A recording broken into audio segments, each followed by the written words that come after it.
Ensuite, on va avoir un deuxième niveau de lecture. Donc, le premier niveau de lecture qu'on a vu, il permet vraiment d'avoir une prise de décision qui est rapide. On a un score. Il englobe quand même beaucoup de choses, mais il permet une prise de décision rapide. On peut creuser un petit peu plus avec deux autres graphes qui vont amener finalement des segmentations. Le premier graphe, on voit ici que c'est le graphe de rupture de stock. Celui-là, il va permettre de départager les différents produits en croisant d'un côté le score, qu'on voit ici, et ensuite les ruptures de stock.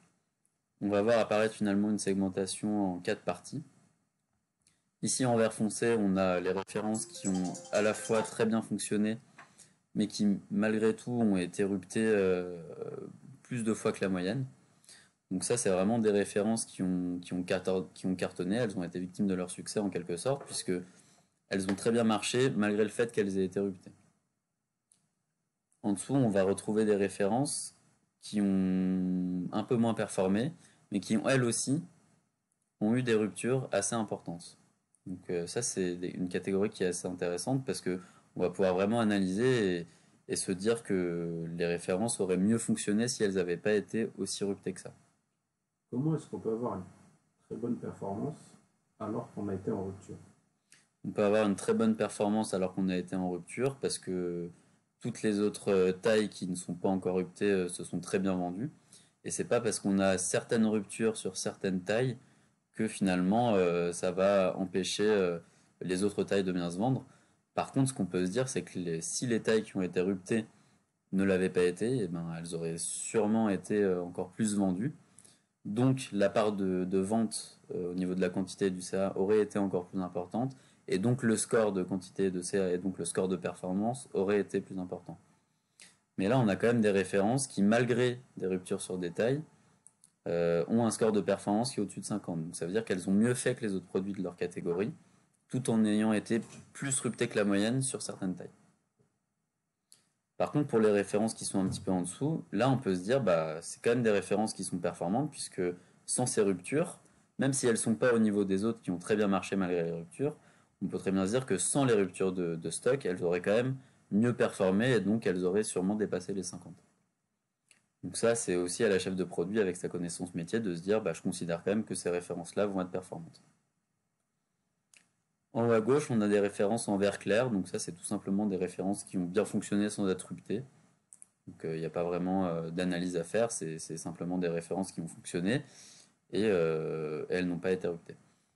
Et enfin, ici on va retrouver des références qui n'ont pas fonctionné. Et ce qu'on peut dire en tout cas, c'est que leur contre-performance, elle ne s'explique pas par des ruptures de stock. Ça c'est déjà un premier élément de réponse qu'on peut avoir. Il faudra sûrement creuser un petit peu plus pour expliquer le manque de performance de ces références-là.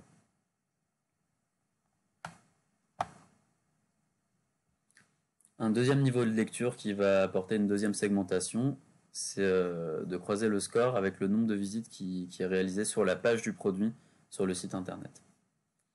De la même manière, on va retrouver les références qui ont été beaucoup vues et beaucoup achetées. C'est des références qui ont bien cartonné, on les a bien mis en avant, tout a bien fonctionné pour elles. Ici, on a des références qui sont aussi assez intéressantes parce que pour le coup, elles ont été beaucoup vues, mais elles n'ont pas été beaucoup achetées, ou en tout cas leur score de performance ne leur permet pas de passer au-dessus des 50. Donc là, il y a sûrement un décalage entre l'attente du consommateur quand il va cliquer sur le produit et ce qu'il obtient quand il arrive sur la page du site. Parce qu'il y a quand même un trafic qui a été important, mais il n'y a pas d'acte d'achat, ou en tout cas pas suffisamment d'acte d'achat qui est généré derrière. Est-ce qu'il y a un problème avec des mauvais commentaires sur la fiche du produit, une mauvaise note? Est-ce que les photos mettent pas la référence en valeur? Est-ce que la description est mal faite? Il y a tout un tas d'éléments qui ensuite pourront être analysés pour raccorder un petit peu l'attente et la proposition qui est faite sur le site. En haut à gauche, on va retrouver des références qui sont à la fois peu vues, mais pour le coup qui ont un score de performance élevé. Ça, c'est des références vraiment qui vont venir maximiser le taux de transformation, puisqu'il n'y a pas besoin d'avoir beaucoup de visites pour générer beaucoup d'actes d'achat.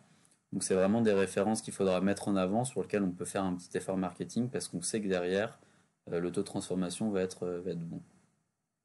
Et enfin, en rouge, ici en bas à gauche, on a des références qui sont peu visibles et qui ont un score de performance aussi peu élevées. Donc là, on peut voir le problème dans les deux sens. Soit elles n'ont pas été assez mises en avant sur le site, et donc il n'y a pas assez eu d'actes d'achat pour cause de manque de visibilité.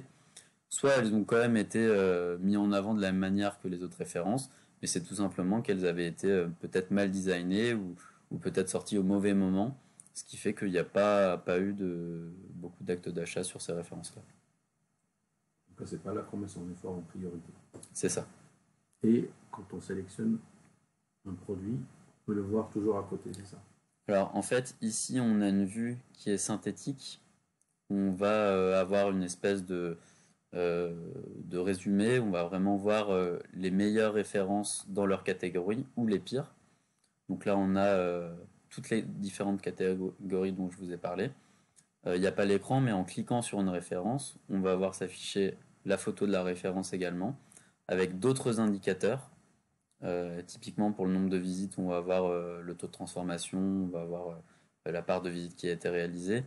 Pour les ruptures de stock, on va avoir un détail à la semaine et à la taille des différentes ruptures, ce qui va permettre vraiment de réagir assez rapidement lorsqu'on va pouvoir détecter différentes ruptures. Mais oui, effectivement, on a vraiment le détail de chacune des références quand on va venir cliquer dessus.